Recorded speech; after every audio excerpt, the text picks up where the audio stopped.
So hello everyone. कैसे हैं आप सभी लोग। आई होप आप सब लोग ठीक होंगे, मस्त होंगे।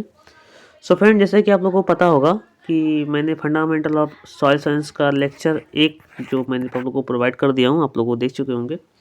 लगभग मैंने आपको उसमें 2 क्वेश्चंस आपको बताए थे जो कि मोस्ट इम्पॉर्टेंट थे, ठीक है। ये जो क्वेश्चंस है ना, मैं आप लोगों को बता दूँ, गारंटी के बता, जो 2 क्वेश्चन आपको बताएंगे वो आपके एग्जाम्स में फंस जाएंगे जरूर, ठीक है।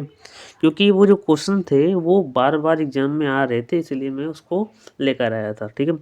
ऐसा नहीं कि इस वीडियो में जो क्वेश्चन आप लोगों को बताऊंगा वो आपको एग्जाम्स में नहीं आएंगे, वो भी आएंगे, गारंटी के साथ बता रहा हूँ। जितने भी मैं लेक्चर प्रोवाइड करूँगा, लगभग 8 से 10 लेक्चर चलेंगे, ठीक है।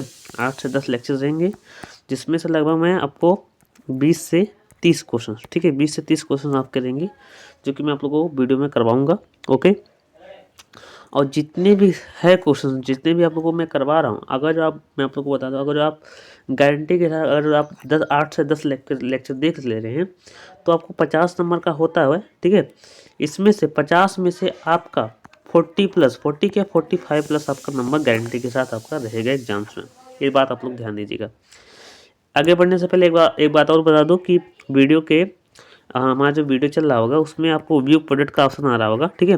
व्यू प्रोडक्ट का, उसमें से आप लोग एना सुंडा है, नीम राज सुंडा की जो बुक होती है एना सुंडा, इसका 30% आप लोग डिस्काउंट पा सकते हैं। जाकर आपको अगर बाई करना है तो आप लोग पा सकते हैं, ठीक है। खरीद सकते हैं, चेकआउट जरूर कीजिएगा, ठीक है। चलिए वीडियो को स्टार्ट करते हैं। सवाल है क्वेश्चन नंबर 3, सॉइल फॉर्मेशंस या मिट्टी का निर्माण कैसे होता है। एग्जाम्स बहुत इंपॉर्टेंट है, ऐसे पूछ सकता है कि सॉइल फॉर्मेशन क्या है, सॉइल फॉर्मेशन क्या है, और सॉइल फॉर्मेशन से कौन कौन से फैक्टर है, इसके टाइप्स कौन कौन से, ऐसे पूछ सकता है। तो सॉइल फॉर्मेशन कहें या फिर इसको हम विदरिंग कहें, अगर आपके सवाल में सॉइल फॉर्मेशन आ रहा है या फिर विदरिंग आ रहा है, ठीक है, दोनों में से कुछ भी आ रहा है, तो आप लोग समझ लीजिए कि आप लोग को मृदा निर्माण के बारे में ही पूछ रहा है, ठीक है। क्योंकि अपक्षय विदरिंग ही हमारा सॉइल निर्माण होता है, क्योंकि विदरिंग के बाद ही हमारा मृदा निर्माण होता है, ठीक है, मृदा का निर्माण होता है।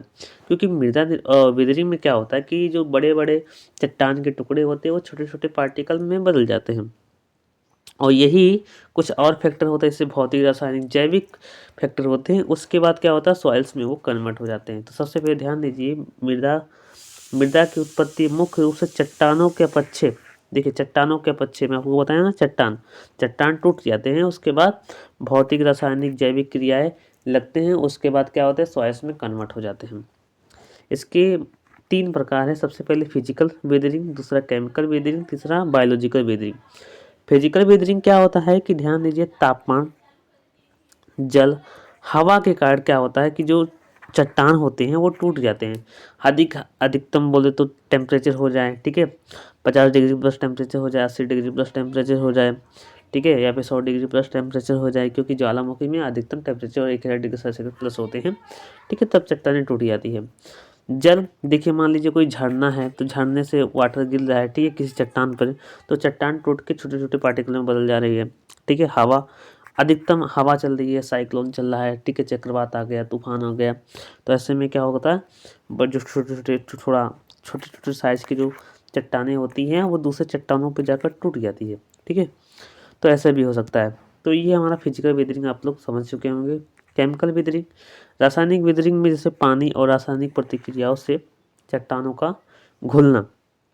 देखिए ये हमारा वाटर है, ठीक है, तालाब है या फिर समझिए समुद्र है, तो इसमें क्या होता है कि जो छोटे छोटे जो टुकड़े होते हैं रॉक्स के, वो क्या करते हैं, घुल जाते हैं, और घुल कर क्या बना देते हैं, सॉइल्स में कन्वर्ट हो जाते हैं। जैसे हमारी जो जलोढ़ मृदाएं हैं वो सब हमारे केमिकल वेदरिंग से ही बनी हुई हैं। अगला है बायोलॉजिकल वेदरिंग। तो बायोलॉजिकल वेदरिंग में ध्यान दीजिए, पौधों और सूक्ष्म जीवों के कारण जो चट्टानें जो टूटती है उसे बायोलॉजिकल वेदरिंग कहते हैं। एग्जाम्पल के लिए आप लोग समझ लीजिए कोई प्लांट्स है, ठीक है, प्लांट्स क्या हुआ, ऐसे ग्रो किया किसी चट्टान पे, इसकी जड़ें जो रहेंगी ना वो चट्टान के अंदर जाएंगी, चट्टान के अंदर जाएगी ना, तो ये क्या करेगी, चट्टानों को खोखला कर देंगी, और खोखला कर देंगी तो यही चट्टानें टूट जाएंगी, ठीक है। जब अधिकतम ये जब मोटी हो जाएंगी इसकी जड़ें, तो यही क्या होगी, टूट जाएंगी, तो इसी को बोलेंगे बायोलॉजिकल वेदरिंग। समझ चुके होंगे। एग्जाम्पल के लिए इसमें एग्जाम्पल भी बता दिया है कि बारिश और पत्तियों के जो अपक्षय से खेत की मिट्टी बनना, ये सब हमारा वेदरिंग के अंदर आता है। ठीक है, या फिर सॉइल निर्माण के अंदर आता है। अगला हमारा है क्वेश्चन नंबर 4 है कि सॉइल्स का कृषि में महत्व बताइए। बहुत इंपॉर्टेंट है सॉइल्स का कृषि में महत्व। ध्यान दीजिए, पौधों के लिए आवश्यक और पानी उपलब्ध कराना, ये हमारा क्या है, सॉइल्स का महत्व है। ठीक है, सॉइल्स का महत्व है ये भी हमारा पौधों के लिए पोषण और पानी उपलब्ध कराना, फसलों की वृद्धि और उत्पादन को प्रभावित करना। ठीक है, कृषि प्रणाली और भूमि प्रबंधन के लिए आधार, और साथ ही साथ प्राकृतिक संसाधनों के लिए संरक्षण में मदद, ये सब हमारा किस में आ जाएगा, सॉइल्स का महत्व। ठीक है, कृषि में। अगला है देखिए, एग्जाम्पल के लिए उदाहरण के रूप में इसमें बता दीजिए, जैसे उर्वर मृदा में फसल की पैदावार अधिक होती है, जबकि जो दूसरी सॉइल्स होती हैं, जो कि जैसे मान के एल्कली सॉइल है, ठीक है, एल्कलाइन सॉइल है, सोडिक सॉइल है, ठीक है, तो ये जो समस्यागत मृदाएं होती है, इसमें अगर हम क्रॉप्स को ग्रो कर रहे हैं तो क्या होगी, उत्पादन नहीं होगा। ठीक है, तो यही बताना चाह रहा है कि सॉइल्स का महत्व क्या है। जितनी अच्छी फर्टाइल सॉइल होगी उतनी अच्छी ग्रोथ होगी। अगला है जलधारण क्षमता वाली मिट्टी सूखे समय में पौधों को जीवन देती है। देखिए, जो क्ले सॉइल होती है, ठीक है, क्ले सॉइल में क्या है कि इसकी वाटर होल्डिंग कैपेसिटी जो होती है वो क्या होती है, ज़्यादा होती है। ठीक है, ज़्यादा होती है। यही सॉइल्स क्या होती है, मान लीजिए आपने सिंचाई किया खेत में, सिंचाई कितने दिन की किया, 1 मंथ में किया। ठीक है, 1 मंथ में किया, अगर दूसरी कोई सॉइल्स रहेगी तो 1 महीने के बाद वो क्या होगी, एकदम टाइट हो जाएगी, लेकिन जो क्ले सॉइल रहेगी वो टाइट नहीं होगी। ठीक है, उसमें वाटर होल्डिंग की कैपेसिटी ज़्यादा होती है और ज़्यादा समय तक चलती है।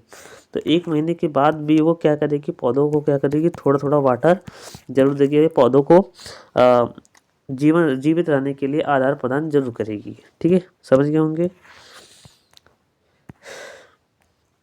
अगला सवाल जो है हमारा है, soil as a natural body, pedology and edaphology concept. ये क्वेश्चन कॉन्सेप्ट आपका है, जैसे आप लोग सिलेबस चेक किए होंगे, जिसमें आपको नेचुरल बॉडी, पेडोलॉजी और इडेफोलॉजी कॉन्सेप्ट के बारे में दिया होगा। ये बहुत इंपॉर्टेंट, क्योंकि यहाँ से सवाल ना लगभग आपके एग्जाम्स में, ठीक है, आपके एग्जाम्स में क्वेश्चन पेपर में आपके 2 से 3 सवाल आपके यहीं से आ जाते हैं कि पेडोलॉजी क्या है, इडेफोलॉजी क्या है, फैक्टर क्या क्या है पेडोलॉजी के, इडेफोलॉजी के फैक्टर क्या है, soil as a natural body, इसके ऊपर आप निबंध लिखिए, ऐसे सवाल भी आ सकते हैं। ठीक है, तो आपको पता होना चाहिए।